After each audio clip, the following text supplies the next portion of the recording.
Encyclique de Sa Sainteté le Pape Pie XII, Mediator Dei, deuxième audio. Deuxième partie, le culte eucharistique. Grand 1, nature du sacrifice eucharistique. Et comme le centre de la religion chrétienne est le mystère de la très sainte Eucharistie que le Christ, souverain prêtre, a institué et qu'il veut voir perpétuellement renouvelée dans l'Église par ses ministres. Comme il s'agit de la matière principale de la liturgie, nous estimons utile de nous y attacher quelque peu et d'attirer votre attention, vénérables frères, sur ce sujet très important.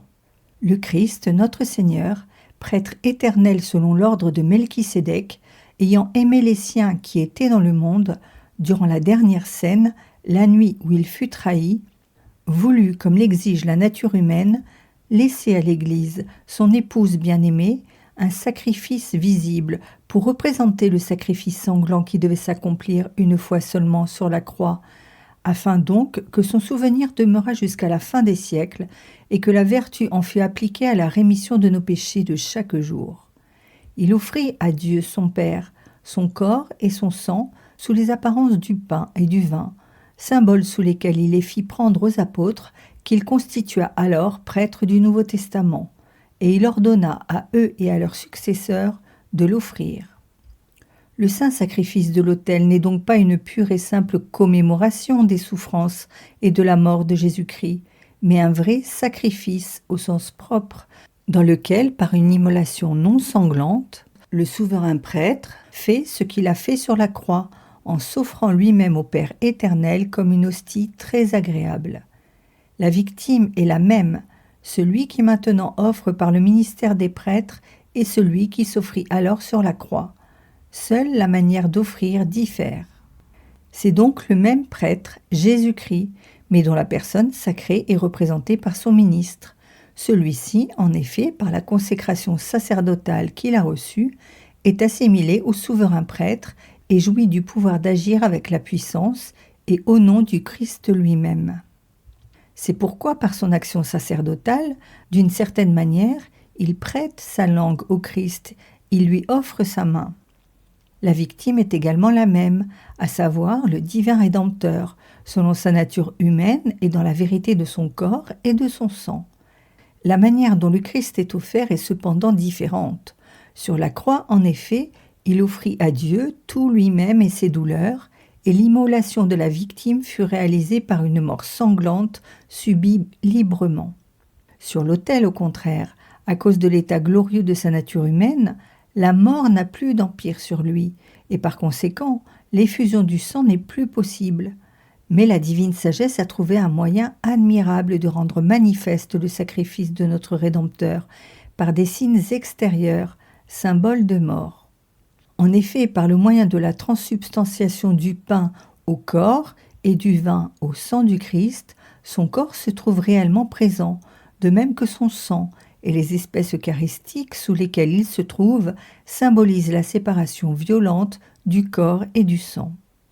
Ainsi, le souvenir de sa mort réelle sur le calvaire est renouvelé dans tout sacrifice de l'autel, car la séparation des symboles indique clairement que Jésus-Christ est en état de victime. Les buts visés enfin sont les mêmes. Le premier, la glorification du Père céleste. De son berceau jusqu'à la mort, Jésus-Christ fut enflammé du désir de procurer la gloire de Dieu. De la croix au ciel, l'offrande de son sang s'éleva comme un parfum délectable. Et pour que cet hommage ne cesse jamais, les membres s'unissent à leur divin chef dans le sacrifice eucharistique. Et, avec lui, unis aux anges et aux archanges, ils adressent en chœur à Dieu de continuels hommages, rapportant au Père Tout-Puissant tout honneur et toute gloire. Le second but poursuivi est de rendre à Dieu les grâces qui lui sont dues. Seul le divin Rédempteur, en tant que Fils bien-aimé du Père éternel, dont il connaissait l'immense amour, put lui offrir un digne chant d'action de grâce. C'est ce qu'il visa, ce qu'il voulut en rendant grâce à la dernière scène. Et il ne cessa de le faire lorsqu'il était suspendu à la croix. Il ne le cesse pas dans le saint sacrifice de l'autel, dont le sens est action de grâce ou action eucharistique, et ceci parce que c'est vraiment digne et juste, équitable et salutaire. En troisième lieu, le sacrifice se propose un but d'expiation, de propriation et de réconciliation. Aucun autre que le Christ ne pouvait assurément offrir à Dieu satisfaction pour toutes les fautes du genre humain. Aussi voulut-il être immolé lui-même sur la croix, en propriation pour nos péchés, et non seulement pour les nôtres, mais pour ceux du monde entier. De la même manière, il s'offre tous les jours sur les autels pour notre rédemption, afin qu'arrachés à la damnation éternelle, nous soyons inscrits au nombre de ses élus. Et cela non seulement pour nous qui jouissons de cette vie mortelle, mais aussi pour tous ceux qui reposent dans le Christ, qui nous ont précédés avec le signe de la foi et qui dorment du sommeil de la paix. En effet, soit que nous vivions, soit que nous mourions, nous ne nous éloignons pas du seul et unique Christ. En quatrième lieu, enfin, il y a un but imprétratoire. L'homme, enfant prodigue, a mal usé de tous les biens reçus du Père céleste et les a dissipés. Aussi se trouve-t-il réduit à un état de très grande pauvreté et de très grande souillure. Cependant, du haut de la croix, le Christ, offrant avec un cri et des larmes ses prières et ses supplications, fut exaucé à cause de sa piété. Semblablement, sur les saints autels, il exerce la même médiation efficace afin que nous soyons comblés de toute bénédiction et de toute grâce. Il est donc facile de comprendre pourquoi le Saint Concile de Trente affirme que la vertu salutaire de la croix nous est communiquée par le sacrifice eucharistique pour la rémission de nos péchés quotidiens. L'apôtre des gentils, en proclamant la surabondante plénitude et perfection du sacrifice de la croix, a déclaré que le Christ, par une seule oblation, a rendu parfait à jamais tous les sanctifiés. De fait, les mérites de ce sacrifice, infini et sans mesure, n'ont pas de limite. Ils s'étendent à l'universalité des hommes de tous les lieux et de tous les temps, parce que l'homme-Dieu en est le prêtre et la victime, parce que son immolation, comme son obéissance à la volonté du Père éternel, fut absolument parfaite, et parce qu'il a voulu mourir comme chef du genre humain. Vois comment fut traité notre rachat. Le Christ pend au bois. Vois à quel prix il a acheté. Il a versé son sang. Il a acheté avec son sang. Il a acheté avec le sang de l'agneau immaculé, avec le sang du Fils unique de Dieu. L'acheteur est le Christ. Le prix, le sang. L'achat, le monde entier. Ce rachat, cependant, n'atteint pas aussitôt son plein effet. Il faut que le Christ, après avoir racheté le monde au prix très précieux de lui-même, entre effectivement en possession réelle des âmes des hommes. Aussi, pour que la rédemption et leur salut, en ce qui concerne les individus et toutes les générations qui se succéderont jusqu'à la fin des siècles, se réalisent et soient agréés de Dieu, il faut absolument que chaque homme en particulier entre en contact vital avec le sacrifice de la croix, et donc que les mérites qui en découlent lui soient transmis. On peut dire d'une certaine manière que sur le calvaire, le Christ a établi une piscine d'expiation et de salut, qu'il a remplie de son sang répandu, mais si les hommes ne se plongent pas dans ces eaux et n'y lavent les taches de leurs fautes, ils ne peuvent assurément obtenir purification ni salut. Afin donc que chaque pécheur soit blanchi dans le sang de l'agneau, les chrétiens doivent nécessairement associer leur travail à celui du Christ. Si, parlant en général, on peut dire en effet que le Christ a réconcilié avec son Père par sa mort sanglante tout le genre humain, il a voulu cependant que, pour obtenir les fruits salutaires produits par lui sur la croix, tous fussent conduits et amenés à sa croix, par les sacrements principalement et par le sacrifice eucharistique.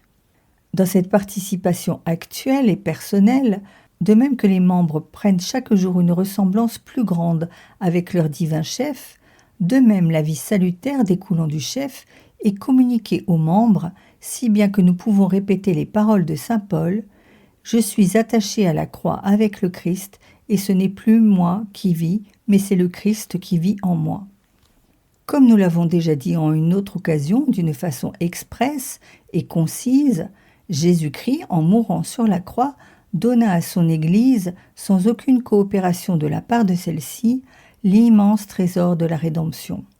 Mais quand il s'agit de distribuer ce trésor, Non seulement il partage avec son épouse immaculée cette œuvre de sanctification, mais il veut encore qu'elle naisse en quelque sorte de sa propre activité.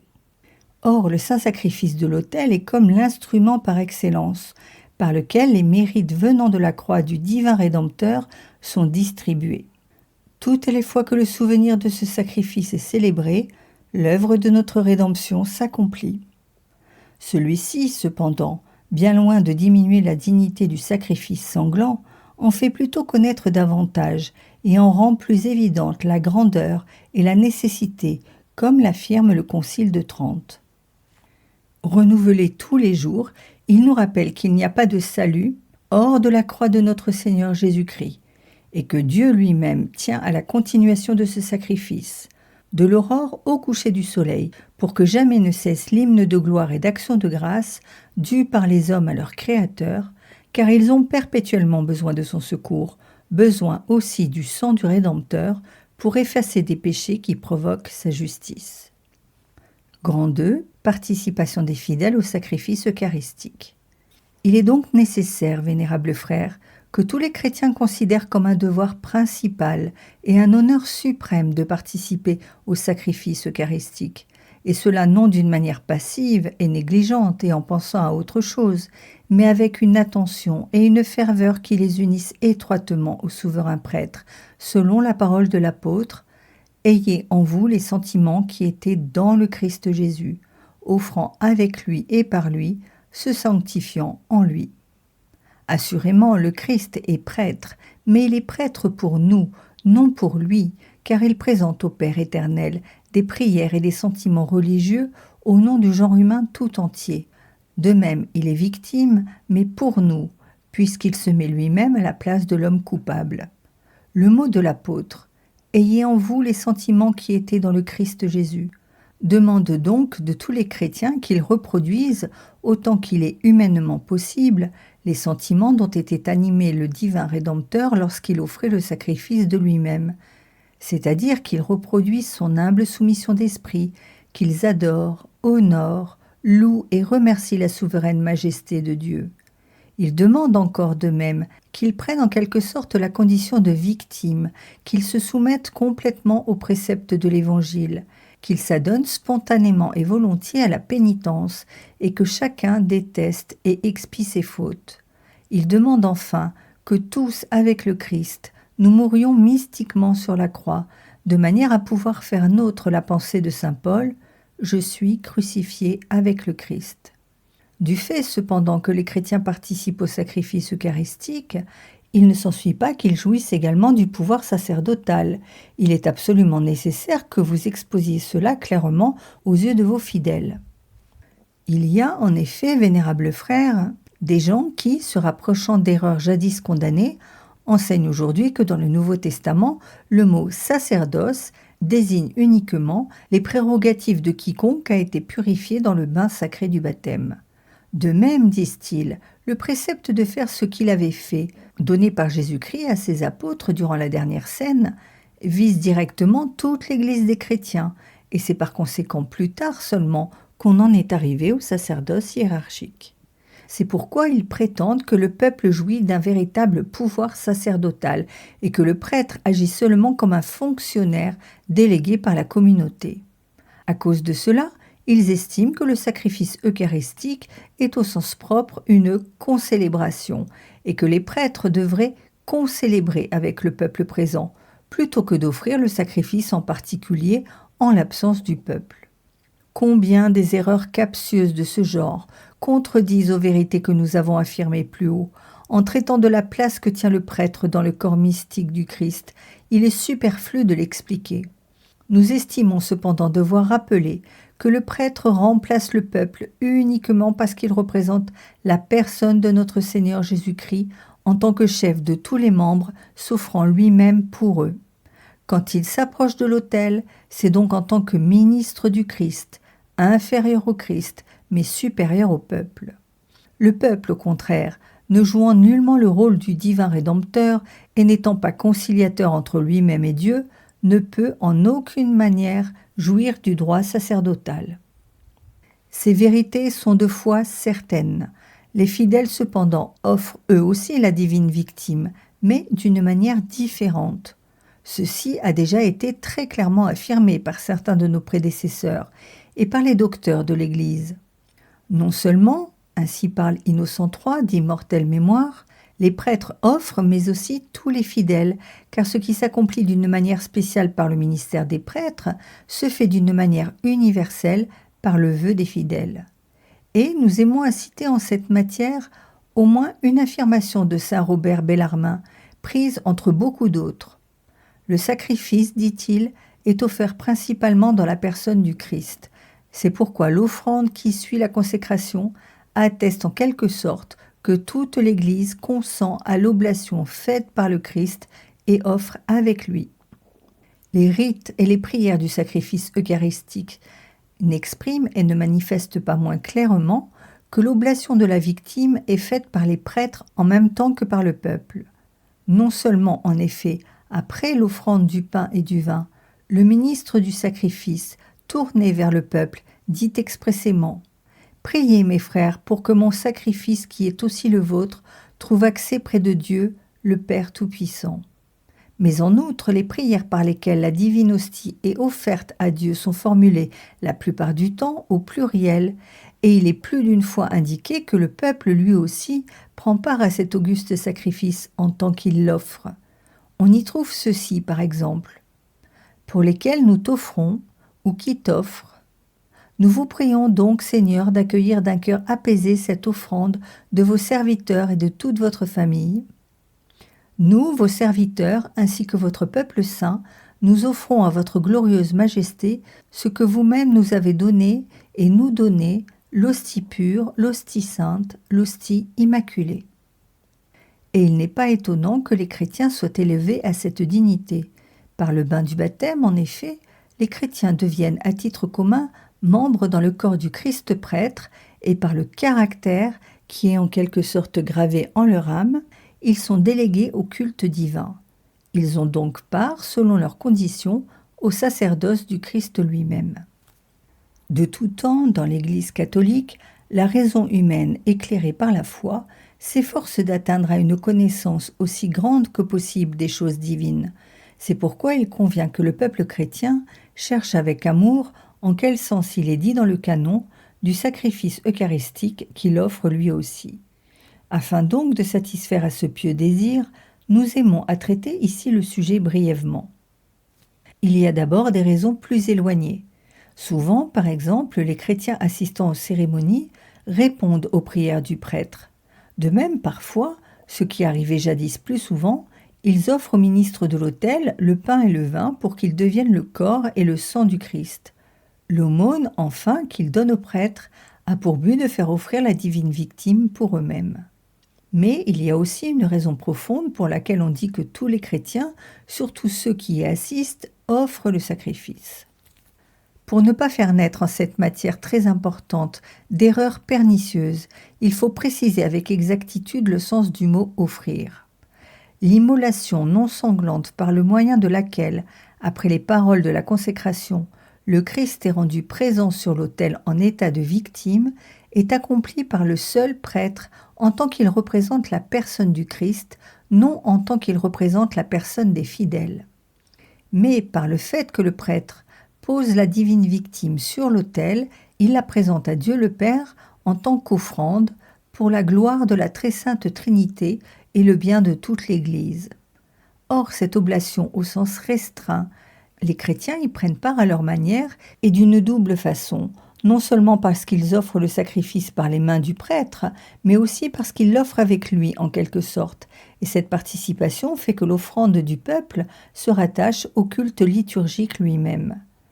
Que les fidèles, par les mains du prêtre, offrent le sacrifice, cela ressort avec évidence du fait que le ministre de l'autel représente le Christ en tant que chef, offrant au nom de tous ses membres. C'est pourquoi l'Église universelle est dite à bon droit, présentée par le Christ, l'offrande de la victime. Si le peuple offre en même temps que le prêtre, ce n'est pas que les membres de l'Église accomplissent le rite liturgique visible de la même manière que le prêtre lui-même, ce qui revient au seul ministre délégué par Dieu pour cela, mais parce qu'il unit ses vœux de louange, d'impétration, d'expiation et d'action de grâce aux vœux ou intentions mentales du prêtre et même du souverain prêtre, afin de les présenter à Dieu le Père dans le rite extérieur même du prêtre offrant la victime. Le rite extérieur du sacrifice, en effet, doit nécessairement, par sa nature, manifester le culte intérieur. Or, le sacrifice de la loi nouvelle signifie l'hommage suprême par lequel le principal offrant, qui est le Christ, et avec lui et par lui tous ses membres mystiques, rendent à Dieu l'honneur et le respect qui lui sont dus. Nous avons appris avec une grande joie que surtout en ces derniers temps, par suite de l'étude plus poussée que beaucoup ont faite des questions liturgiques, cette doctrine a été mise en pleine lumière. Nous ne pouvons cependant ne pas déplorer vivement les exagérations et les excès qui ne concordent pas avec les véritables enseignements de l'Église. Certains, en effet, réprouvent complètement les messes qui sont offertes en privé et sans assistance, comme éloignées de l'antique manière de célébrer. Quelques-uns même affirment que les prêtres ne peuvent en même temps offrir la divine hostie sur plusieurs autels parce que par cette manière de faire, ils divisent la communauté et mettent son unité en péril. On va parfois jusqu'à estimer que le peuple doit confirmer et agréer le sacrifice pour que celui-ci obtienne sa valeur et son efficacité. On en appelle, à tort en la matière, à la nature sociale du sacrifice eucharistique. Toutes les fois, en effet, que le prêtre renouvelle ce que le divin Rédempteur accomplit à la dernière scène, le sacrifice est vraiment consommé, et ce sacrifice, partout et toujours, d'une façon nécessaire et par sa nature, a un rôle public et social, puisque celui qui l'immole agit au nom du Christ et des chrétiens, dont le divin Rédempteur est le chef, l'offrant à Dieu pour la Sainte Église catholique, pour les vivants et les défunts. Et ceci se réalise sans aucun doute, soit que les fidèles y assistent, et nous désirons et recommandons qu'ils y soient présents très nombreux et très fervents, soit qu'ils n'y assistent pas, n'étant en aucune manière requis que le peuple ratifie ce que fait le ministre sacré. De l'exposé précédent, il résulte clairement que la messe est offerte au nom du Christ et de l'Église, et que le sacrifice eucharistique ne serait pas privé de ses fruits, même sociaux, si le prêtre célébrait sans la présence d'aucun acolyte.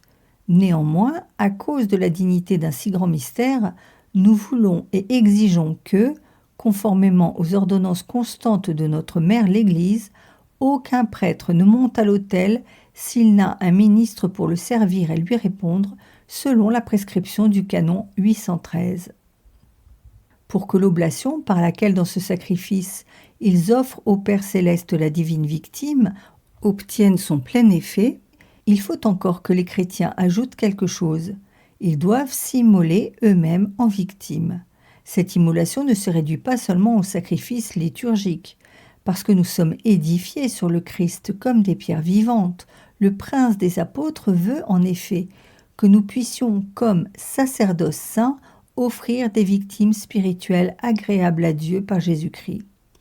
Et l'apôtre Paul, parlant pour tous les temps, exhorte les fidèles en ces termes.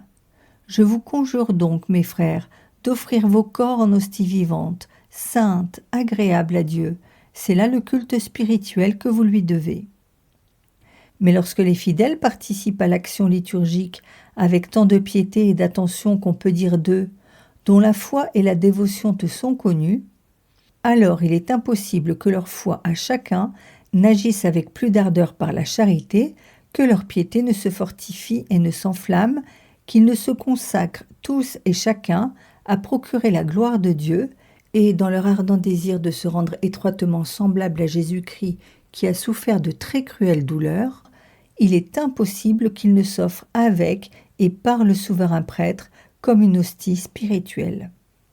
Ceci est également enseigné dans les exhortations que l'évêque, au nom de l'Église, adresse aux ministres sacrés le jour où il les consacre. Rendez-vous compte de ce que vous accomplissez, imitez ce que vous faites et en célébrant le mystère de la mort du Seigneur, faites mourir complètement en vos membres les vices et les concupiscences. C'est presque dans les mêmes termes que dans les livres liturgiques, les chrétiens qui s'approchent de l'autel sont invités à participer aux cérémonies.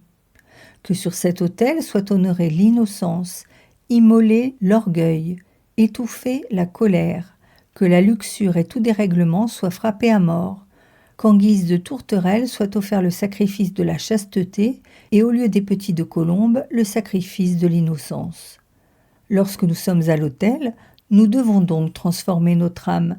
Tout ce qui est péché en elle doit être complètement étouffé.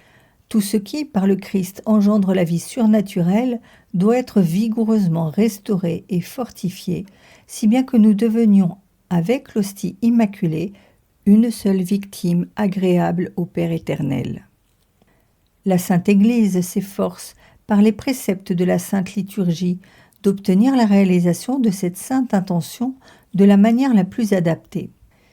À cela, en effet, visent non seulement les lectures, les homélies et les autres discours des ministres sacrés, et tout le cycle des mystères qui sont proposés à notre mémoire tout au long de l'année, mais encore les vêtements et les rites sacrés et toutes leurs cérémonies extérieures qui ont pour but de faire valoir la majesté d'un si grand sacrifice et par ces signes visibles de religion et de piété, d'exciter les esprits des fidèles à la contemplation des réalités les plus profondes cachées dans ce sacrifice.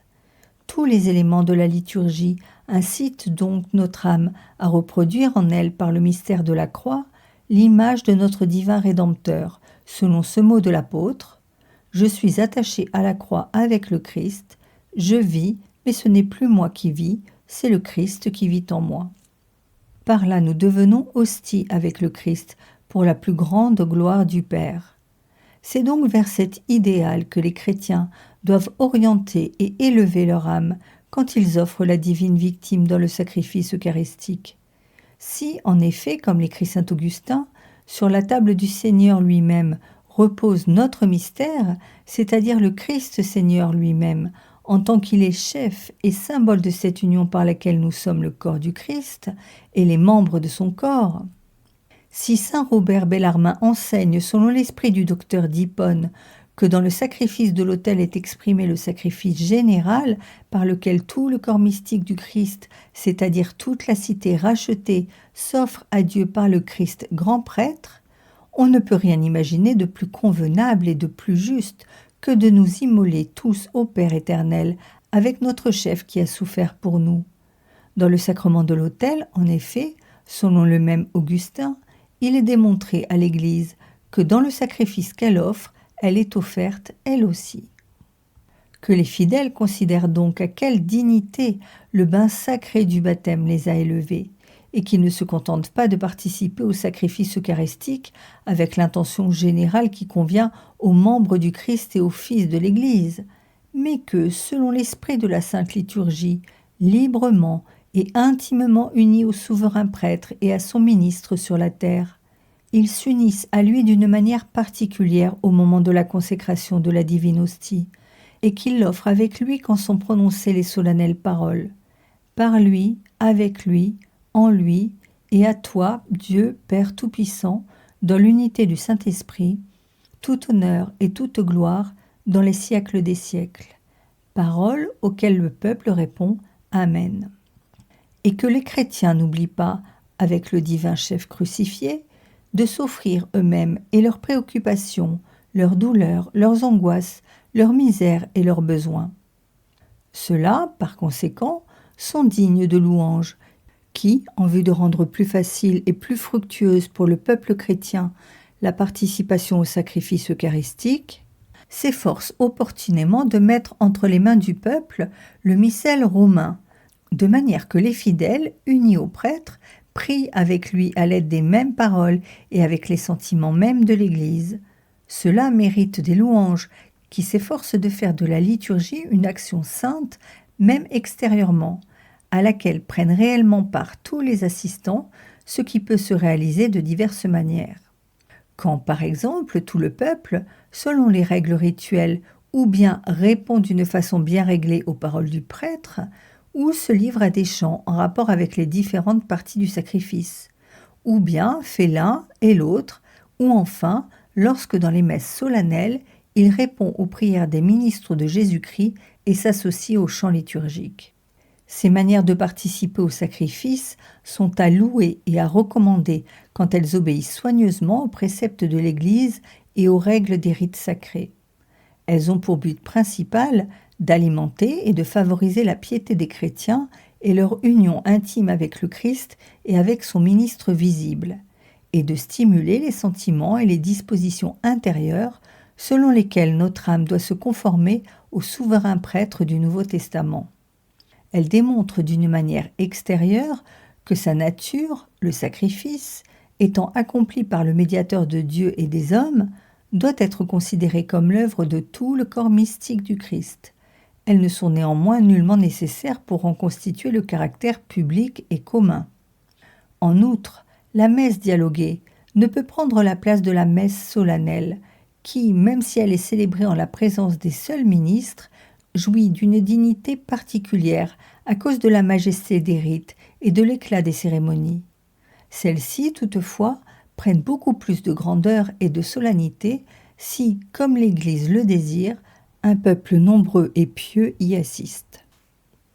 Il faut remarquer qu'attacher à ces conditions extérieures une importance telle qu'on ose déclarer leur omission capable d'empêcher l'action sainte d'atteindre son but, c'est s'écarter de la vérité et de la droite raison et se laisser guider par des idées fausses. Un bon nombre de chrétiens, en effet, ne peuvent se servir du missel romain, même s'il est écrit en langue vulgaire, et tous ne sont pas aptes à comprendre correctement, comme il convient, les rites et les formules liturgiques. Le tempérament, le caractère et l'esprit des hommes sont si variés et si différents que tous ne peuvent pas être dirigés et conduits de la même manière par des prières, des cantiques et des actes communs. En outre, les besoins des âmes et leurs goûts ne sont pas les mêmes chez tous et ne demeurent pas toujours les mêmes en chacun. Qui osera donc dire sur la foi d'un tel préjugé que tant de chrétiens ne peuvent participer au sacrifice eucharistique et jouir de ses bienfaits? Mais ces gens-là peuvent assurément, grâce à une méthode, qui se trouve être pour certains plus facile, comme par exemple de méditer pieusement les mystères de Jésus-Christ, d'accomplir d'autres exercices de piété et de faire d'autres prières qui, bien qu'elles diffèrent des rites sacrés par la forme, s'accordent cependant avec eux par leur nature. C'est pourquoi nous vous exhortons, vénérables frères, à vouloir bien ordonner et régler chacun dans votre diocèse ou votre territoire ecclésiastique la manière et la méthode selon lesquelles le peuple participera à l'action liturgique en conformité avec les règles établies par le missel et avec les préceptes qu'ont édictés la Sacrée Congrégation des Rites et le Code de droit canon, de manière que tout se fasse avec l'ordre et la dignité nécessaires, et qu'il ne soit pas permis à n'importe qui, fût-il prêtre, de se servir des édifices sacrés pour y faire en quelque sorte des expériences. Dans ce but, nous désirons aussi que dans chaque diocèse, de même qu'il y a une commission pour l'art et la musique sacrée, une commission pour promouvoir l'apostolat liturgique soit également constituée afin que par votre soin vigilant, tout s'accomplisse diligemment selon les prescriptions du siège apostolique. Que dans les communautés de religieux, tout ce que leurs propres constitutions ont établi en cette matière soit observé soigneusement, et qu'on n'introduise pas de nouveautés que les supérieurs de ces communautés n'aient préalablement approuvées. Si variées que puissent être les formes et les particularités de la participation du peuple au sacrifice eucharistique et aux autres actions liturgiques, on doit toujours faire les plus grands efforts pour que les âmes des assistants s'unissent au divin Rédempteur par des liens les plus étroits possibles, pour que leur vie s'enrichisse d'une sainteté toujours plus grande et que croisse chaque jour davantage la gloire du Père céleste. Grand 3. La communion eucharistique. L'auguste sacrifice de l'autel se conclut par la communion au repas divin. Cependant, comme tous le savent, pour assurer l'intégrité de ce sacrifice, il suffit que le prêtre communie. Il n'est pas nécessaire, bien que ce soit souverainement souhaitable, que le peuple lui aussi s'approche de la Sainte Table. Nous aimons à ce sujet répéter les considérations de notre prédécesseur, Benoît XIV, sur les définitions du Concile de Trente. En premier lieu, nous devons dire qu'il ne peut venir à l'esprit d'aucun fidèle que les messes privées dans lesquelles seul le prêtre communie perdent de ce fait le caractère du sacrifice non sanglant, parfait et complet, institué par le Christ notre Seigneur, et qu'elles doivent par conséquent être considérées comme illicites. Les fidèles, en effet, n'ignorent pas, ou du moins il est facile de leur enseigner, que le Saint Concile de Trente, s'appuyant sur la doctrine conservée par la tradition perpétuelle de l'Église, a condamné comme nouvelle et fausse l'opinion de Luther, qui s'y opposait. Si quelqu'un dit que les messes dans lesquelles seul le prêtre communie sacramentellement sont illicites et doivent par conséquent être supprimées, qu'il soit anathème. Ils s'écartent donc du chemin de la vérité, ceux qui ne veulent accomplir le saint sacrifice que si le peuple chrétien s'approche de la sainte table, et ils s'en écartent encore davantage, ceux qui prétendent qu'il est absolument nécessaire que les fidèles communient avec le prêtre, affirment dangereusement qu'il ne s'agit pas seulement d'un sacrifice, mais d'un sacrifice et d'un repas de communauté fraternelle, et font de la communion accomplie en commun comme le point culminant de toute la cérémonie. Il faut encore une fois remarquer que le sacrifice eucharistique consiste essentiellement dans l'immolation non sanglante de la victime divine, immolation qui est mystiquement indiquée par la séparation des saintes espèces et par leur oblation faite au Père éternel. La Sainte Communion en assure l'intégrité et a pour but d'y faire participer sacramentellement, mais tandis qu'elle est absolument nécessaire de la part du ministre sacrificateur, elle est seulement à recommander vivement aux fidèles. De même que l'Église, comme maîtresse de vérité, fait tous ses efforts pour protéger l'intégrité de la foi, de même comme mère pleine de sollicitude pour ses fils, elle les exhorte très fortement à participer avec empressement et fréquemment à ce très grand bienfait de notre religion. Elle désire avant tout que les chrétiens, spécialement quand ils ne peuvent recevoir effectivement la nourriture eucharistique, la reçoivent au moins de désir, de manière à s'unir au Rédempteur avec une foi vive, un esprit respectueusement humble et confiant dans sa volonté, avec l'amour le plus ardent. Mais ceci ne lui suffit pas, puisqu'en effet, comme nous l'avons dit ci-dessus, nous pouvons participer sacramentellement au sacrifice en recevant le pain des anges, afin que d'une manière plus efficace, nous sentions continuellement en nous l'effet de notre rédemption. L'Église, notre mère, renouvelle à tous et à chacun de ses fils l'invitation du Christ notre Seigneur. Prenez et mangez, faites ceci en mémoire de moi. Dans ce but, le Concile de Trente, répondant en quelque sorte au désir de Jésus-Christ et de son épouse immaculée, recommanda fortement que, à chaque messe, les assistants communient non seulement en esprit, mais aussi par la réception sacramentelle de l'Eucharistie, afin que le fruit de ce sacrifice très saint leur parvienne plus abondamment.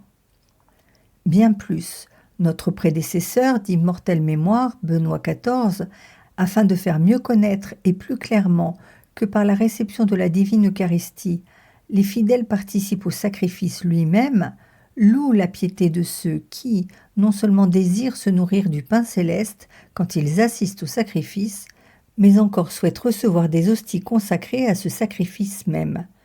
Mais, comme lui-même le déclare, on prend vraiment et réellement part au sacrifice, même s'il s'agit de pain eucharistique dont la consécration a été dûment accomplie auparavant. Voilà en effet ce qu'il a écrit.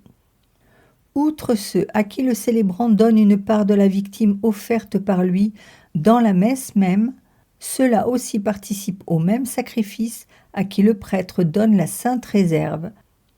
Cependant, jamais l'Église n'a interdit, et elle n'interdit pas actuellement aux prêtres, de satisfaire à la piété et à la juste demande des assistants, qui demandent à participer au sacrifice même, qu'ils offrent eux aussi à leur manière. Bien plus, elle approuve et désire que cela ne soit pas omis, et elle blâmerait les prêtres par la faute ou la négligence desquels cette participation serait refusée aux fidèles. Dieu fasse que tous répondent spontanément et volontiers à ces invitations pressantes de l'Église. Dieu fasse que les chrétiens prennent part au divin sacrifice, non seulement d'une manière spirituelle, mais aussi en recevant dans la communion sacramentelle, même tous les jours s'ils le peuvent, le corps de Jésus offert pour tous au Père éternel. Excitez, vénérables frères, dans les âmes de tous ceux qui sont confiés à vos soins, une faim ardente et comme inextinguible de Jésus-Christ. Que votre enseignement attire en foule autour des autels enfants et jeunes gens qui offrent au divin Rédempteur leur innocence et leur enthousiasme. Que les époux s'en approchent fréquemment, afin que, nourris à la sainte table, ils puissent faire passer dans les enfants qui leur sont confiés les sentiments et l'amour de Jésus-Christ. Que les ouvriers y soient appelés, afin qu'ils puissent recevoir la nourriture solide, capable de refaire leur force sans leur manquer jamais, et qu'il leur prépare au ciel la récompense éternelle de leurs travaux. Appelez enfin et forcez à entrer tous les hommes de toutes les classes, car c'est le pain de vie dont tous ont besoin. L'Église de Jésus-Christ n'a que ce seul pain pour satisfaire les aspirations et les désirs de nos âmes, pour les unir très étroitement au Christ Jésus, pour en faire finalement un seul corps, et les unir entre eux, comme des frères qui s'assoient à la même table pour prendre le remède de l'immortalité en partageant un même pain. Il est tout à fait convenable, ce que d'ailleurs la liturgie a établi, que le peuple s'approche de la sainte table après la communion du prêtre, et comme nous l'avons écrit plus haut, il faut louer ceux qui, assistant à la messe, reçoivent les hosties qui y sont consacrées, afin que se réalise la prière, que nous tous qui, participant à ce sacrifice, auront reçu le corps sacré et le sang de votre Fils, nous soyons remplis de toute bénédiction céleste et de toute grâce. Cependant, il n'est pas rare qu'il se présente des motifs de distribuer la Sainte Communion, soit avant, soit après le sacrifice lui-même, ou encore, bien que l'hostie soit distribuée aussitôt après la communion du prêtre, de faire cette distribution avec des hosties consacrées auparavant. Même dans ces conditions, comme d'ailleurs nous l'avons déjà fait remarquer plus haut, le peuple participe normalement au sacrifice eucharistique et il n'est pas rare qu'il puisse ainsi plus facilement s'approcher de la table sainte. Si donc, dans sa maternelle indulgence, l'Église s'efforce d'aller au-devant des besoins spirituels de ses fils, ceux-ci néanmoins, chacun pour sa part, doivent ne pas mépriser facilement ce que la Sainte Liturgie conseille, et toutes les fois qu'un motif raisonnable ne s'y oppose pas, réaliser tout ce que manifeste plus clairement à l'autel l'unité vivante du corps mystique. Lorsque l'action sainte, qui est réglée par ses lois liturgiques particulières, est achevée, celui qui a reçu le pain du ciel n'est pas dispensé de rendre grâce. Bien plus, il est tout à fait convenable qu'une fois reçu la Sainte Eucharistie et achevé les cérémonies publiques, il se recueille et, intimement uni au divin Maître, il est avec lui un entretien très doux et bienfaisant, autant que les circonstances le lui permettent. Cela s'écarte donc du droit sentier de la vérité, qui, s'attachant aux mots plus qu'à la pensée, affirme et enseigne qu'une fois le sacrifice achevé, il n'y a pas à le prolonger par une action de grâce de ce genre, non seulement parce que le sacrifice de l'autel est par lui-même une action de grâce, mais aussi parce que ceci est une affaire de dévotion personnelle et particulière qui regarde chacun et non le bien de la communauté. Mais au contraire, la nature même du sacrement demande que le chrétien qui le reçoit en retire d'abondants fruits de sainteté. Assurément, la réunion publique de la communauté est congédiée, mais il faut que chacun, uni au Christ, n'interrompe pas dans sa propre âme le cantique de louange, rendant grâce toujours et pour toutes choses à Dieu, au nom de notre Seigneur Jésus-Christ. La liturgie du sacrifice eucharistique nous y exhorte quand elle nous fait prier en ces termes. Accordez-nous de demeurer toujours en action de grâce et de ne cesser jamais de vous louer. C'est pourquoi, s'il n'y a aucun moment auquel il ne faille rendre grâce à Dieu et s'il ne faut jamais cesser de le louer, qui oserait accuser ou blâmer l'Église de conseiller à ses prêtres et aux fidèles de s'entretenir au moins quelque temps avec le divin Rédempteur après la Sainte Communion, et d'avoir introduit dans les livres liturgiques des prières de circonstance enrichies d'indulgence par lesquelles les ministres sacrés, soit avant d'exercer les fonctions liturgiques et de se nourrir de l'Eucharistie, se préparent convenablement, soit après avoir achevé la Sainte Messe, expriment à Dieu leur reconnaissance.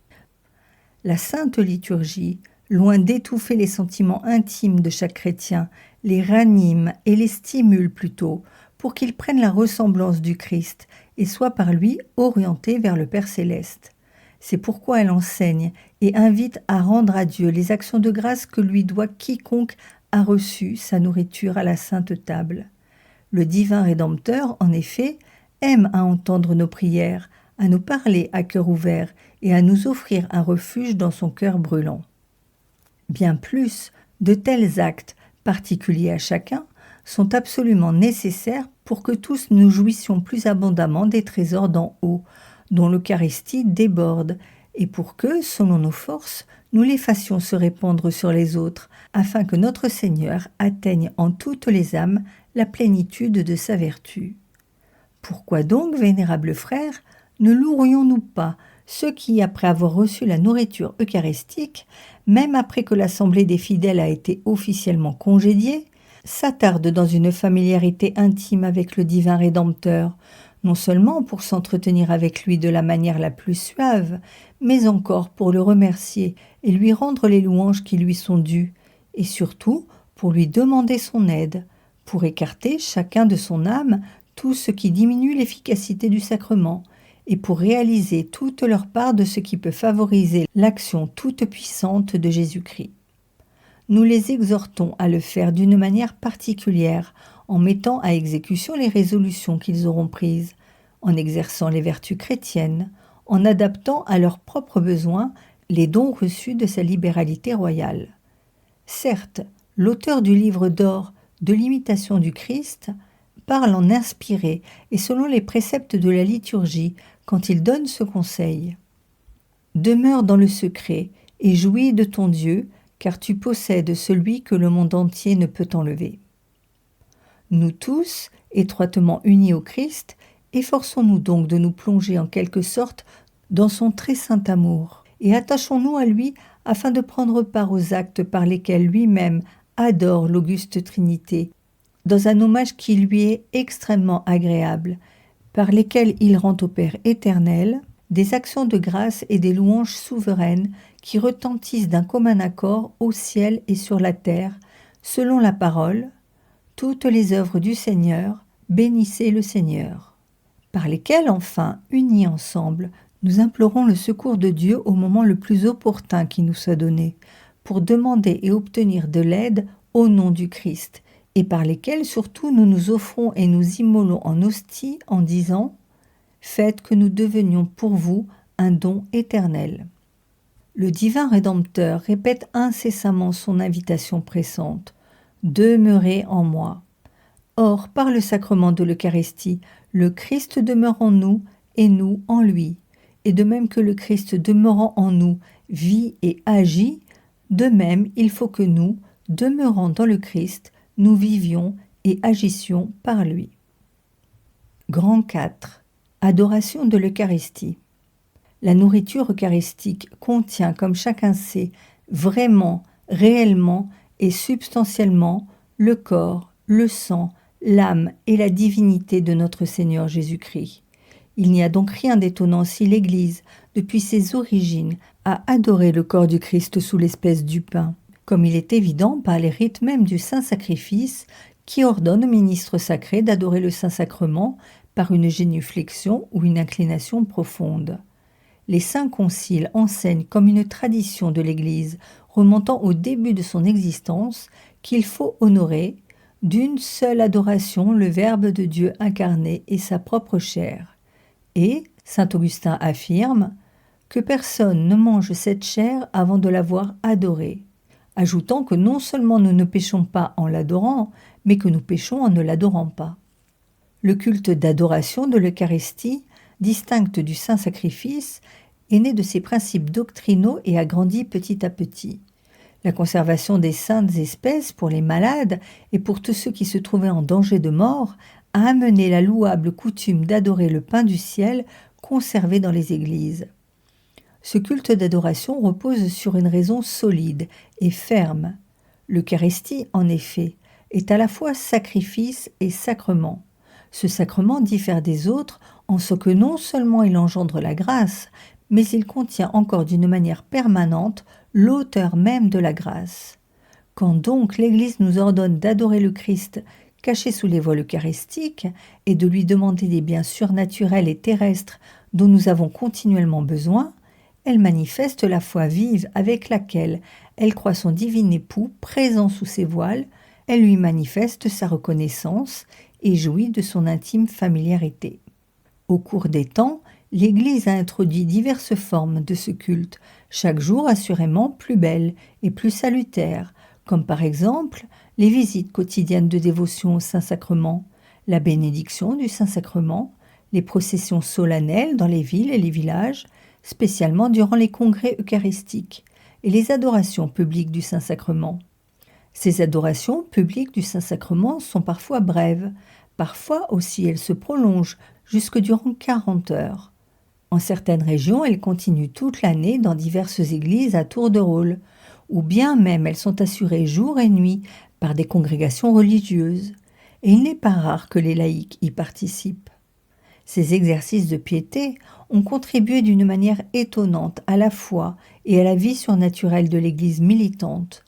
Par cette manière de faire, elle répond en quelque sorte à l'Église triomphante, qui élève continuellement son hymne de louange à Dieu et à l'agneau qui fut immolé.